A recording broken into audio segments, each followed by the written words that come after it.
प्यारे दोस्तों, आज की कहानी आत्मज्ञान। एक था भिखारी। रेल सफर में भीख मांगने के दौरान एक सूट बूट वाले सेठ जी से उसने देखा। उसे सोचा कि यह व्यक्ति बहुत अमीर लगता है, उससे भीख मांगने पर वह मुझे बहुत अधिक अच्छे पैसे देगा और वह उस सेठ के से भीख मांगेगा। भिखारी को देखकर उस सेठ ने कहा, तुम हमेशा मांगते ही हो, क्या कभी किसी को कुछ देते भी हो? भिखारी बोला, साहब मैं तो भिखारी हूँ, हमेशा लोगों से मांगता ही रहता हूँ, मेरी इतनी औकात कहाँ कि मैं किसी को कुछ दे सकूँ। सेठ ने बोला, जब किसी को कुछ दे नहीं सकते तो तुम्हें मांगने का भी कोई हक नहीं है। मैं एक व्यापारी हूँ और लेन देन में ही विश्वास करता हूँ। अगर तुम्हारे पास कुछ मुझे देने के लिए नहीं है तो मैं भी तुम्हें कुछ नहीं दे सकता। तभी वह स्टेशन आ गया जहाँ उस सेठ को उतरना था और वह ट्रेन से उतर गया। भिखारी सेठ की कही गई बात को बार बार सोचने लगा और सेठ के द्वारा कही गई बात उस भिखारी के दिल में उतर गई। वह सोचने लगा कि शायद मुझे भीख में अधिक पैसा इसलिए नहीं मिलता क्योंकि मैं उनको कुछ बदले में नहीं दे पाता हूँ। लेकिन मैं तो भिखारी हूँ, किसी को कुछ देने लायक भी नहीं हूँ। लेकिन कब तक मैं लोगों को बिना कुछ दिए केवल मांगता ही रहूँगा। बहुत सोचने के बाद भिखारी ने निर्णय किया कि जो भी व्यक्ति उसे भीख देगा वह उसको बदले में कुछ जरूर देगा। लेकिन अब उसके दिमाग में यह प्रश्न चला आ रहा था कि वह खुद भिखारी है तो भीख में के बदले वह दूसरों को क्या दे सकता है। इस बात को सोचते हुए दिन भर गुजर चुका था, लेकिन उसे उस प्रश्न का उत्तर नहीं मिला। दूसरे दिन जब वह स्टेशन के पास बैठा हुआ था तभी उसकी नज़र कुछ फूलों पर पड़ी जो स्टेशन के आसपास के पौधों पर खिले हुए थे। उसे सोचा, क्यों न मैं लोगों को भीख के बदले कुछ फूल दे सकूं। उसको अपना यह विचार अच्छा लगा और उसने वहाँ के कुछ फूल तोड़ लिए। वह ट्रेन में भीख मांगने पहुँच गया। जब भी कोई उसे भीख देता तो उसके बदले वह भीख देने वाले को कुछ फूल दे देता। उन फूलों को लेकर खुश होकर लोग अपने पास रख लेते थे। जब भिखारी रोज फूल तोड़ता और भीख के बदले उन फूलों को लोगों को बांट देता। कुछ ही दिनों में उसने महसूस किया कि अब उसे बहुत अधिक लोग भीख देने लगे हैं। वह स्टेशन के पास के सभी फूलों को तोड़ लाता था।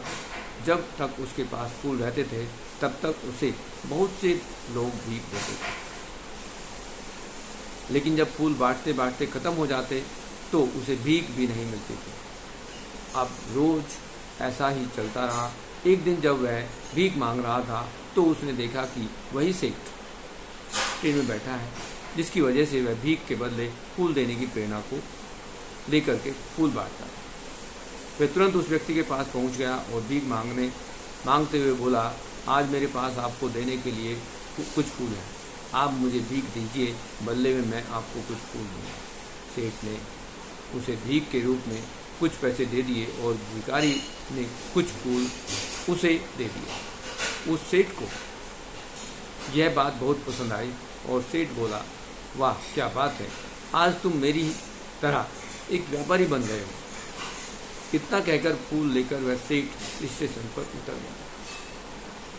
लेकिन उस सेठ द्वारा कही गई बात इस बार फिर से उस भिखारी के दिल में उतर गई। वह बार बार इस सेठ के द्वारा कही गई बात के बारे में सोचने लगा और बहुत खुश होने लगा। उसकी आंखें अब चमकने लगी। उसे लगने लगा कि अब उसके हाथ सफलता की वह चाबी लग गई है जिसके द्वारा वह अब अपने जीवन को बदल सकता है। वह तुरंत ट्रेन से नीचे उतरा और उत्साहित होकर बोला तेज आवाज में और ऊपर आसमान की ओर देखकर बोला, मैं भिखारी नहीं हूँ, मैं तो एक व्यापारी हूँ। इस वाक्य को उसने दोबारा दोहराया, मैं भिखारी नहीं हूँ, मैं तो एक व्यापारी हूँ। मैं भी उस सेठ जैसा बन सकता हूँ, मैं भी अमीर बन सकता हूँ। लोगों ने उसे देखा और सोचने लगे, शायद ये भिखारी पागल हो गया है। अगले दिन से वह भिखारी उस स्टेशन पर फिर कभी नहीं दिखा। 1 वर्ष बाद उसी स्टेशन पर 2 व्यक्ति सूट बूट पहनते हुए यात्रा कर रहे थे। दोनों ने एक दूसरे को देखा तो उनमें से एक ने दूसरे को हाथ जोड़कर प्रणाम किया और कहा, क्या आपने मुझे पहचाना? सेठ ने बोला, नहीं तो शायद हम लोग पहली बार मिल रहे हैं। भिखारी बोलता है, सेठ जी आप याद कीजिए, हम पहली बार नहीं बल्कि तीसरी बार मिल रहे हैं। सेठ, मुझे याद नहीं आ रहा है, वैसे हम पहले 2 बार कब मिले? पहला व्यक्ति मुस्कुराया और बोला, हम पहले भी 2 बार इसी ट्रेन में मिल रहे थे।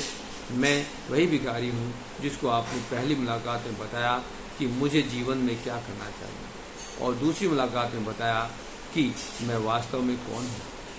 नतीजा यह निकला कि आज मैं फूलों का एक बहुत बड़ा व्यापारी हूँ और इसी व्यापार के काम से दूसरे शहर में जा रहा हूँ। लेन देन का यह नियम वास्तव में काम करता है।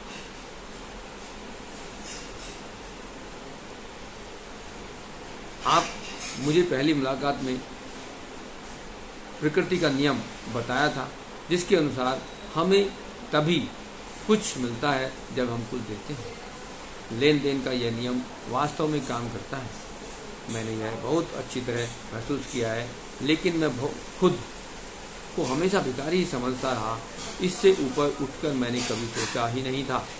और अब आपसे मेरी दूसरी मुलाकात हुई, तब आपने मुझे बताया कि मैं एक व्यापारी बन चुका हूँ। अब मैं समझ चुका था कि मैं वास्तव में भिखारी नहीं बल्कि व्यापारी बन चुका था। भारतीय मनुष्यों ने, ऋषियों ने संभवतः इसीलिए स्वयं को जानने पर सबसे अधिक जोर दिया और फिर कहा, समझ की ही तो बात है। भिखारी ने स्वयं को जब तक भिखारी समझा वह भिखारी रहा, और उसने स्वयं को व्यापारी मान लिया वो व्यापारी बन गया।